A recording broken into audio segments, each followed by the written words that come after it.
नमस्कार मित्रांनो, लग्नानंतर होईलच प्रेम या मालिकेत कमालीचा ट्विस्ट आलेला आहे.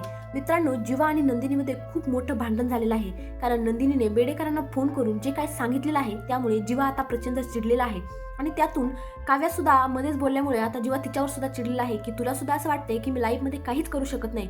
तर या सगळ्या प्रश्नांनी मात्र घरच्यांच्या सगळ्याच मनात मोठं काऊर उठलेलं आहे. आता कसं तेच आपण पाहणार आहोत. मित्रांनो, इथे आता जीवा नंदिनीला फार बडबड करत आहे. नंदिनीला बोलत आहे की तुला सुद्धा असं वाटतंय की मी तुझ्या सहाऱ्याशिवाय काहीच करू शकत नाही, लाईफमध्ये पुढे जाऊच शकत नाही. नंदिनी, तू असं का केलं? नंदिनीने खरंच बेडेकरांना फोन करून चुकीच केली. नंदिनीने असं नव्हतं करायला पाहिजे होतं. नंदिनीने जीवाला खरंच त्याच्या स्वतःच्या पायावर उभं राहून द्यायला पाहिजे होतं. पण नंदिनीने काय बोलली अशी बेडेकरांसोबत? नंदिनीने बेडेकरांना फोन करून नंदिनी म्हणली की तुम्ही माझ्या ओळखीचे आहात म्हणून मी तुम्हाला सांगत आहे. जीवाने हा प्रोजेक्ट करण्यासाठी किती मेहनत घेतली, यामागे किती ताकद लावली त्यांनी. रात्रीचा दिवस केलाय, दिवसाची रात्र केली. तुम्ही त्यांची मेहनत फक्त कन्सिडर करा. मी तुम्हाला असं म्हणत नाहीये की तुम्ही त्यांना प्रोजेक्ट द्या किंवा त्यांना मदत करा, माझा तुम्ही वशीला स्वीकार करा. फक्त तुम्ही त्यांची मेहनत बघा, त्यांचं कष्ट बघा. मित्रांनो, पण हे सगळं रम्याने ऐकल्यामुळे रम्याने कान उघडणी केली आणि आता जीवा आणि नंदिनीमध्ये खूप मोठे भांडण झालेले आहे. आणि सगळ्यांनाच असं वाटत आहे की नंदिनीने असं नव्हतं करायला पाहिजे होतं. परंतु काव्या नंदिनीची बाजू घेऊन म्हणत आहे जीवाला की जीवा, माझ्या ताईला समजून घ्या. तर जीवा तिला सुद्धा बोलतो की तुला तरी कुठे वाटलं होतं की मी माझ्या लाईफमध्ये काहीतरी करू शकतो? तुलाही असंच वाटतं की मी काहीच करू शकत नाही? बाप रे, आता पार्थला तर मोठा प्रश्नच पडलेला आहे की काव्या कधी असं जीवाला बोलली आणि जीवा असं काय बोलतोय. तर आता जेव्हा पार्थ विचारतो की काव्या, तुम्ही काही जीवाला असं कधी बोलला होता का तू काहीच करू शकत नाही, तेव्हा काव्या तत्त मम करायला लागते. तेव्हा जीवा बोलतो, जाऊ दे दादा, काय फरक पडतोय.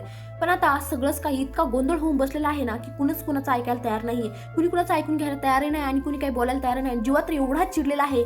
मित्रांनो, नंदिनीची बाजू कोणीच ऐकून घ्यायला तयार नाहीये. मला एक म्हणायचंय, ठीक आहे नंदिनी चुकली, परंतु तिची काहीतरी बाजू असेल. तिने जे काय केलं तिच्या नवऱ्यासाठीच केलं ना. आतापर्यंत तिने जीवाला एवढ्या संकटातून बाहेर काढलं, मग जीवाने एकदा तरी तिचा विचार करायला हवा होता. तिची बाजू मांडून, म्हणजे तिची काय बाजू ते ऐकून घ्यायला पाहिजे होतं. आपण रागाच्या भरात काय करतो आपल्यालाच कळत नाही. आपण फक्त आपलीच बाजू मांडतो, स्वार्थासारखं वागतो, समोरच्याची बाजू ऐकूनही घेत नाही. परंतु त्याची सुद्धा काहीतरी बाजू असते, कारण नाण्याला सुद्धा दोन बाजू असतात. नुसता छापा असतो असं गृहीत धरून चालत नाही, काटाही पाहावा लागतो, म्हणजे दुसरी बाजूही पाहावी लागते. पण नंदिनीची बाजू कोणी ऐकूनच घेतली नाही की तिने का केलं, कशासाठी केलं. तिने तिच्या नवऱ्यासाठीच केलं, त्यांना एक प्रोत्साहन भेटावं, ते पुढे जावे म्हणून मेहनत तुम्ही कन्सिडर करा असं. परंतु आता जीवा काय ऐकायला तयार नाही आणि खूप तिच्यावर चिडलेला आहे, भांडत आहे आणि तिचा रागराग करत आहे, तिरस्कार करत आहे. तिच्याशी एक शब्दही बोलायला तयार नाही. पण नंदिनी बिचारी जीवा मागे पळत आहे, जीवाला समजून सांगण्याचा प्रयत्न करत आहे. डोळ्यावरचे अश्रू तिच्या गालावर येत आहेत. तिला समजत नाही काय करावं, बिचारी खूप रडत आहे. काव्या पार्थ सुद्धा या दोघांना समजायचा प्रयत्न करत आहे. म्हणजे दोघं आपापसात बडबड करत आहे की आपण काहीतरी करू शकतो यांच्यासाठी, यांना समजवू आपण. कारण हे यांचं भांडण आता खरंच खूप पेटलेलं आहे. आता आपण यांना कसं समजायचं, काय समजून सांगायचं, काय करायचं, याविषयी चर्चा ते दोघं करत आहेत.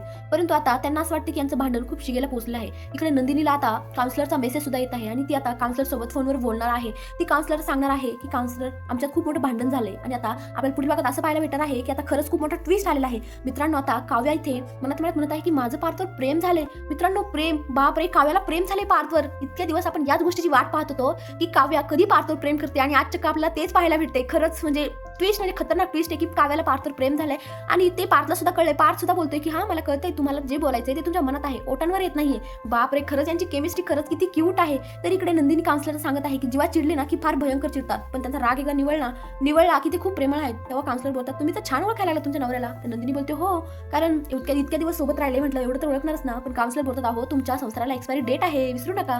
बाप रे, आता काय होणार? कारण 6 महिन्यातले 4 महिने तर गेले, आता उरले फक्त हातात 1-2 महिने. तर या 1-2 महिन्यात काय होणार यांच्यामध्ये? प्रेम होणार, लग्नानंतर प्रेम होणार की लग्नानंतर डिवोर्स? काय वाटतं तुम्हाला? कमेंटमध्ये नक्की सांगा. धन्यवाद.